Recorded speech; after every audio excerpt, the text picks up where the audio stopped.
Hey everyone, my name is Amy Carpenter and I've chosen to discuss Mishel's uncertainty and illness theory. It addresses all four of the nursing meta paradigms. I want to share a quick quote with you that I came across that I thought was very fitting.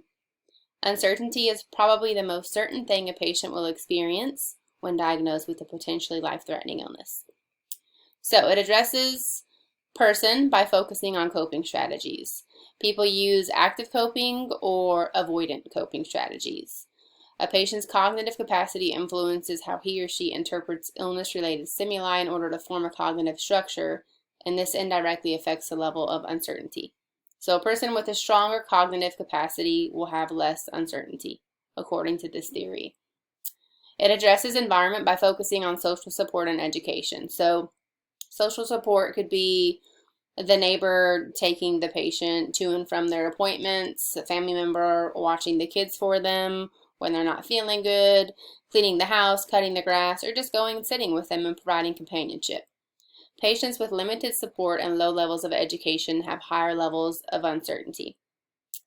This theory addresses health through adaptation and health outcomes. Adaptation is characterized as achieving new balance and adjusting to the new illness-related experience that triggered the uncertainty.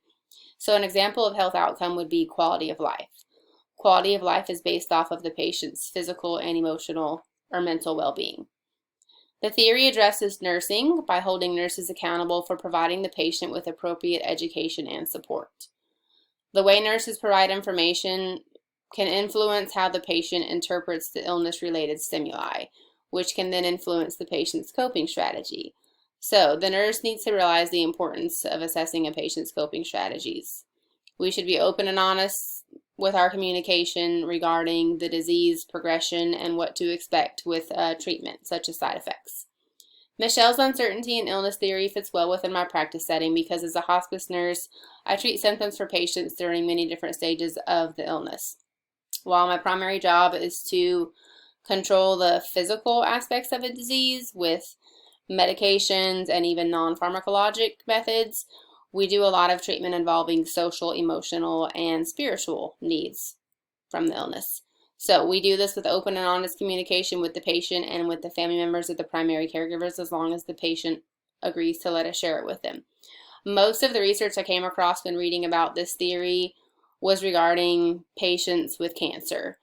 Uncertainty is a common psychological reaction with a cancer diagnosis, which makes sense. Fear of the unknown. Cancer is a very common diagnosis in hospice patients. 51% of all Medicare hospice patients have a primary diagnosis of cancer. One example of how concepts from Mishel's theory could directly influence patient care in my current setting could be utilized by anticipating the level of uncertainty within our hospice patients. So studies show that patients with increased physical symptoms report higher levels of uncertainty.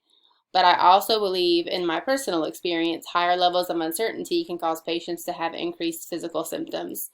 So when our patients are not accepting of their prognosis, they have higher levels of anxiety. Higher levels of anxiety cause an increased risk for terminal agitation. Terminal agitation during the dying process can be very hard to get under control, and it usually does not allow for a peaceful death, unfortunately. So if our social workers could use the specific concept of coping strategies in addition to the bereavement assessment that they already perform, it could possibly let us know which patients are at a higher level of uncertainty and give us the opportunity to intervene by being more proactive. Another way Mishel's theory can directly influence hospice care would be to measure the uncertainty level of the patient's primary caregiver. This could be done through a simple questionnaire, 10, 20, 30 questions. One question could be, I understand what the hospice nurse says about my loved one's illness. Strongly agree, agree, neutral, disagree, strongly disagree. Another question could be, I feel comfortable giving my loved one morphine in the middle of the night if they wake up severely short of breath. Strongly agree, agree, neutral, disagree, or strongly disagree. So by determining the level of uncertainty in the primary caregiver, we would know what to focus on with education, and this would hopefully improve the quality of patient care. Thanks for listening.